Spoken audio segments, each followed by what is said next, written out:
ప్రభుత్వం అధికారంలో ఉన్న ప్రతిసారి కూడా కాపులు టార్గెట్ చేసుకుంటుంది. గతంలో రంగా గారు అవ్వచ్చు, లేదంటే రుద్ర గారు అవ్వచ్చు, మీరు అవ్వచ్చు, రేపు అమర్ గారు అవ్వచ్చు, ధర్మశ్రీ గారు అవ్వచ్చు. ఇటువంటి దాడులు ఏ విధంగా ఎదుర్కొంటారు సార్? దానికి మీరు గుర్తుపెట్టుకోండి,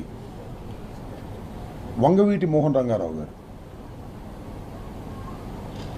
తెలుగుదేశం ప్రభుత్వం అధికారంలో ఉన్నప్పుడు ఆయన్ని నిరాహార దీక్ష చేస్తున్నప్పుడు దారుణంగా హత్య చేశారు. ఎవరు హత్య చేశారు? తెలుగుదేశం గూండాలు హత్య చేశారు.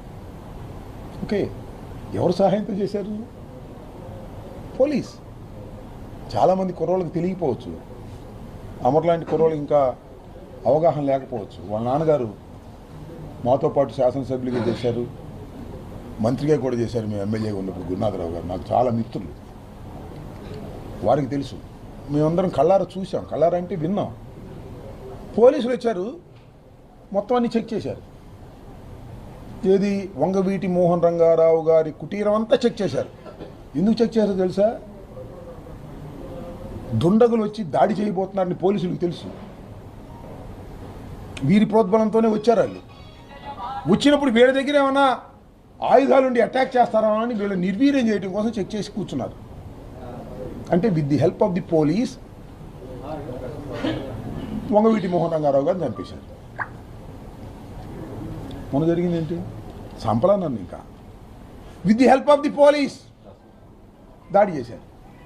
With the help of the police 7 hours చంపేస్తే అరగంటలో వెళ్ళిపోయేవాళ్ళు. చంపలేదు కాబట్టి 7 గంటలు ఉన్నారు. ఇప్పుడైనా చూసారు 7 గంటల దాడి? మీరు ఎక్కడైనా 7 గంటల దాడి ఎప్పుడైనా ఈ సమాజంలో, నాగరిక సమాజంలో ఎప్పుడో దాడి చూసారా? ఏదైనా కోపం వస్తే, ఎవరినైనా నాయకుడు అంటే నిజంగానే కోపం వస్తుంది, నేను కాదన్నా.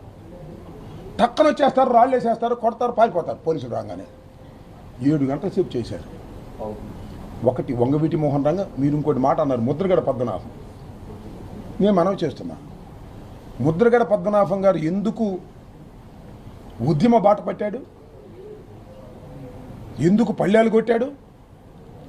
కారణం ఏమిటి? ఎవరు దీనికి కారణం?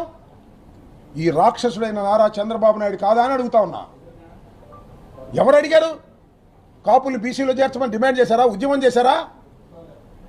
చంద్రబాబు నాయుడు గారు ఇచ్చాడు వాగ్దానం 2014లో. వితిన్ 6 months 6 నెలల్లో కాపుల్ని బీసీలో చేర్చే బాధ్యత నాది. ప్రత్యేకమైన కమిషన్ వేస్తాను, రిపోర్ట్ తెప్పించుకుంటాను. వితిన్ 6 monthsలో కాపుల్ని బీసీలో చేర్చే బాధ్యత నాది అని ఎన్నికల్లో చెప్పి ఓట్లు వేయించుకొని అధికారంలోకి వచ్చి 6 నెలలు లేదు, సంవత్సరం లేదు చేయకపోతే ముద్రగడ పద్మనాభం గారు ఉద్యమం ప్రారంభించారు. తప్ప? ప్రజాస్వామ్యం తప్ప? చెప్పండి నాకు. ఎవరినైనా అడుగుతా ఉన్నా, కడమ కాపులనే కాదు, కడమ కులాలందరినీ అడుగుతా ఉన్నా. చంద్రబాబు నాయుడు గారు ఇచ్చినటువంటి హామీని నెరవేర్చకపోతే ఉద్యమం చేయటం తప్ప? పళ్ళేలు కొట్టడం తప్ప? ముద్రగడ పద్మనాభం గారు నిరాహార దీక్ష చేయటం తప్ప? నిరాహార దీక్ష చేస్తే ఇల్లు పగలగొట్టి, భార్యను తిట్టి, కొట్టి, రాజమండ్రి సెంట్రల్ జైలు ఎదురుగా ఉన్నటువంటి ఆసుపత్రిలో బంధించి ఎన్ని చిత్రహింసలు పెట్టారండి. చంపడానికి ప్రయత్నం చేయడానికి ఆల్మోస్ట్ ఆల్ చేశారు కదా. అప్పుడు కదా మేము, మీకు గుర్తుందో లేదో, నేను ఇంతకుముందు కూడా చెప్పా, దాసరి నారాయణరావు గారు, చిరంజీవి గారు, బొత్స సత్యనారాయణ గారు, కన్నబాబు గారు, సి రామచంద్రయ్య గారు, ఇప్పుడు తెలుగుదేశంలో ఉన్నాడు, సి రామచంద్రయ్య గారు, తోట చంద్రశేఖర్ గారు, పల్లవరాజు గారు, మేమందరం కలిసి హయ్యత్తులో సమావేశమై ముద్రగడ పద్మనాభానికి ఏమైనా జరిగితే సహించం కాపులం అని గర్జించిన రోజున భయపడ్డాడు. వంగవీటి మోహన్ రంగారావు గారిని కోల్పోయాం కానీ ముద్రగడ పద్మనాభాన్ని కోల్పోవడానికి మేము సిద్ధంగా లేము అని దాసరి నారాయణరావు గారు, స్వర్గీయ దాసరి నారాయణరావు గారు చనిపోయి ఎక్కడున్నాడో గర్జించాడు. తర్వాత చిరంజీవి గారు కూడా గర్జించారు. ఆ తర్వాత వెనక్కి వచ్చాడు. ఈ 3 సంఘటనలు, ఒకటి వంగవీటి మోహన్ రంగా, 2 ముద్రగడ. నువ్వు ఉన్నావా? మన ధర్మశ్రీ కూడా ఉన్నాయంట. తర్వాత మరి నిన్న జరిగిన సంఘటన ఎంత కాపుల మీద జరిగే దాడి కాదా?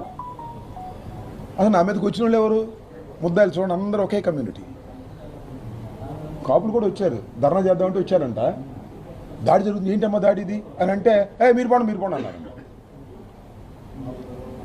నాకు కడవాళ్ళు తెలుగుదేశంలో ఉన్న కాపులే చెప్పారు, ధర్నా చేద్దాం రాంబాబు గారి ఇంటి ముందని రమ్మన్నారు, మేము వచ్చాము, దాడి చేసి కొడతంటే ఏమిటి అన్యాయం అంటే మీరు బాగుండి అని చెప్పి మమ్మల్ని నెట్టేశారు అని చెప్పారు.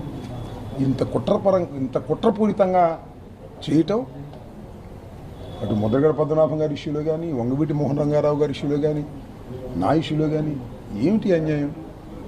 ప్రజాస్వామ్యంలో ఉన్నావా లేక ఆటవిక సమాజంలో ఉన్నావా? చంద్రబాబు నాయుడు గారి ఒక దుర్మార్గమైన పరిపాలనలో ఉన్నావా? ప్రజలు చర్చించాలని మనం చూస్తాం. ప్రతి చోట చర్చ మేధావులందరినీ అడుగుతా ఉన్నా నేను. ఇవాళ నేనేమి హత్యలు ప్రోత్సహించిన వాడిగా నా చరిత్ర చూసుకోమని అడుగుతా ఉన్నా, మేధావులందరినీ అడుగుతా ఉన్నా, ఈ రాష్ట్రంలో దిగ్గులైనటువంటి ప్రజలను అడుగుతా ఉన్నా.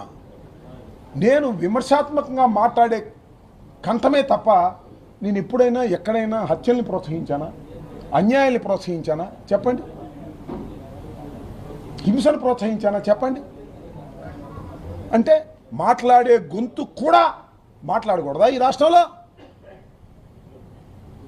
పాపం లోకేష్ కోపం వచ్చి ఉంటుంది, నీ రెడ్ బుక్ నా కుక్క కూడా లెక్క చేయదంటే ఆయన కోపం వచ్చి ఉంటుంది.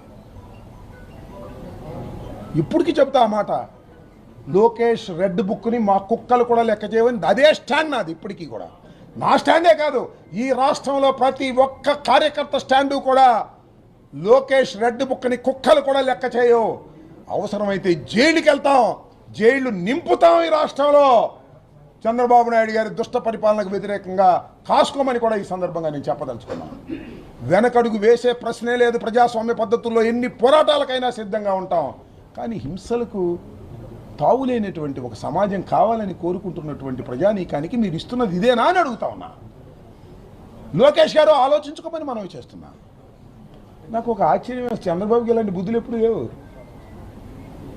నేను 49 నుంచి రాజకీయాలు ఉన్నా కదా, ఇలా దాడులు చేసే బుద్ధి లేదు. మటలు చేపించేస్తాడు కానీ ఎవరికి తెలియకోకుండా ఇలా దాడులు చేసే పరిస్థితి లేదు. ఇది మన సార్కి వచ్చింది, లోకేష్ సార్కి వచ్చినటువంటిది ఈ బుద్ధి. వినాశకాలే, విపరీత బుద్ధే వినాశకాలే. పోతారు కొట్టుకుపోతారు. ప్రజాస్వామ్యం వేవులో కొట్టుకుపోతారు. బాబు కొడుకులు ఇద్దరు రాసుకోండి, ఎవరు కాపాడలేరు. ఆయన కూడా కాపాడలేడు. ఎవరు?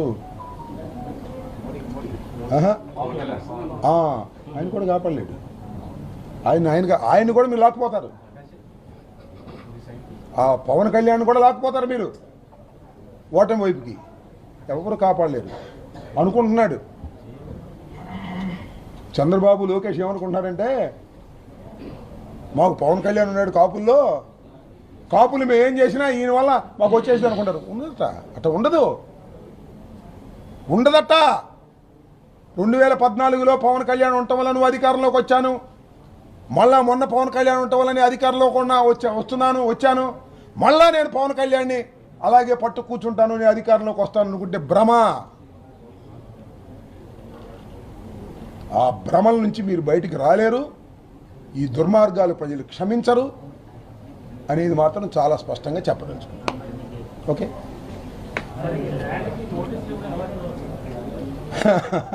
ఇచ్చుకొని ఏమైంది? నా ల్యాండ్కు విజిలెన్స్ ఎతుకుతున్నారబ్బా. ఎందుకంటే అంబటి రాంబాబు జైల్లో పెట్టాం, కేసులు పెట్టాం, 18 రోజులు జైల్లో ఉన్నాడు, బెయిల్ తెచ్చుకున్నారు. లీగల్ టీం జగన్మోహన్ రెడ్డి గారి ఆదేశం మేరకు మా లీగల్ టీం అద్భుతంగా పనిచేసింది. 18 రోజులకే బయటకు వచ్చాను. నేనే అనుకోలేదు. నేను వెళ్ళేటప్పుడే అనుకున్నా నెల మినిమం 3 నెలలు మ్యాక్సిమం అని. 18 రోజులకు వచ్చేసా. వాళ్ళకి మింగుడు వచ్చినా కూడా వీడు పొగడ తగ్గట్లేదు. వీడు మళ్ళీ అదే టోన్తో మాట్లాడుతున్నాడు. అంటే లంగి మాట్లాడాలన్నమాట, భయపడిపోవాలన్నమాట, ఉడికిపోవాలన్నమాట. లోకేష్ గారి దెబ్బకి, రెడ్ బుక్ దెబ్బకి వీడు వనకట్టలేదు. ఏం చేయాలి? ఇన్ని ఎదుగుతున్నారు. నిక్కర్లో పెడదామా లేకపోతే తన భూములు ఉన్నాయి, ఆ భూముల్లో ఏమన్నా దొరుకుద్దా? ఎదుగుతూ ఉన్నారు. భూతార్థం పెట్టి ఆఫీసులందరినీ పెట్టి ఎతుకుతూ ఉన్నారు. ఏం చేస్తారు మీరు? మళ్ళా లోపల వేసుకుంటారు. అంతేగా. నేను చెప్పామన్నా రాజమండ్రి నుంచి వచ్చేటప్పుడే బ్రదర్ వెళ్ళి వస్తానని చెప్పా. అట్లా అనకూడదు సార్ అన్నారు. వస్తాం సార్, మళ్ళా ఈ లోకేష్ మళ్ళా మమ్మల్ని జైలుకి పంపిస్తాడు, మేము రెడీ ఉన్నాం, మళ్ళా వస్తామని చెప్పి వచ్చా. ఏం భయపడే ప్రశ్నే లేదు. జైలుకి వెళ్ళడానికి భయపడితే రాజకీయాలు చేయలేమని నిర్ణయానికి వచ్చాను. ఎన్నిసార్లైనా లోకేష్ పంపిస్తే జైలుకి వెళ్తాను, అక్కడే ఉంటాను, ఏ మాత్రం తగ్గను. ఇది నా కార్యకర్తలకు స్ఫూర్తినిచ్చే విధంగా నేను పనిచేస్తాను. నాకు మద్దతు ఇచ్చినటువంటి ఉత్తరాంధ్ర ప్రజానీకానికి కూడా ఇన్స్పైర్ అయ్యే విధంగా నా ప్రవర్తన ఉంటుందని కూడా ఈ సందర్భంగా నేను ఓకే.